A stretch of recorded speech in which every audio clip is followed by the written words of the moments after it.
Hiya Mark, well done in the session. Hope you found it helpful. Just going to run through a couple of things we discussed then from the session. Firstly, in terms of the sort of swing on the way back, for me it was just a little bit on the fast side, just sort of taking it back a little bit, kind of sort of blurry and quick, and sort of we could hear the sound of your drive making that kind of whooshing sound. And I think on occasions, because you set up, and again, I'm not a problem with this, aiming a bit out to the right with your lower half, as that club comes back, and it sometimes whishes back in a little bit on the inside here now.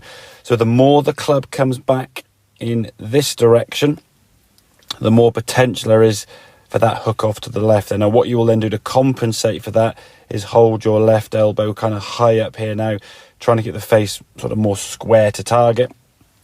And again, when you time it well, it was pretty decent. The problem is obviously it's a couple of compensations trying to make a right. And if you've got the speed in your swing that you have anyway, plus your backswing being that fast, just doing a bit of control there, and from a consistency standpoint, it's not going to be ideal really. So if we look at sort of the takeaway there as you go back, this one on the left hand side now, just a little bit of a smoother takeaway as the club goes back now. It's taking it back a bit more in front of your chest. You can see if I go back another frame there now, as the arms start going to back kind of the same position here, your hands have gone a bit far behind you, whereas this one now they're kind of a bit more in between the sort of the lines of your body there. The club hasn't whipped quite so far inside.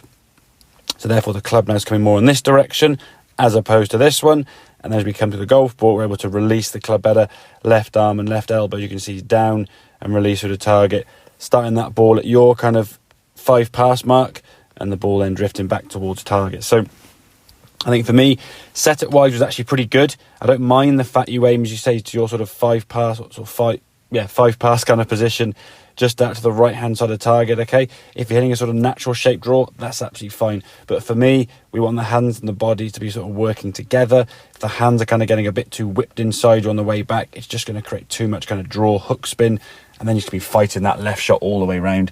And as a result of that, trying to do things to compensate, hold the face open, block your left elbow, or potentially even aim further right and swing back even further on the inside. So get that backswing speed a little bit smoother, get that club working back a bit more kind of in front of you. I don't mind the fact it's a bit on the inside, but there's a bit of a window. If we go too far outside that and get back too far on the inside in the takeaway, just makes it too difficult to get back to that golf ball on a consistent level. So as we said, smoother takeaway, club going back a little bit more kind of in front of you here in terms of the takeaway, then you can allow your arms just release through nice and smooth, hitting some shots on the fairway, hopefully a little bit more consistently. So hope that makes sense, buddy. Any questions, obviously give me a shout and I'll catch up with you soon. Cheers, bud.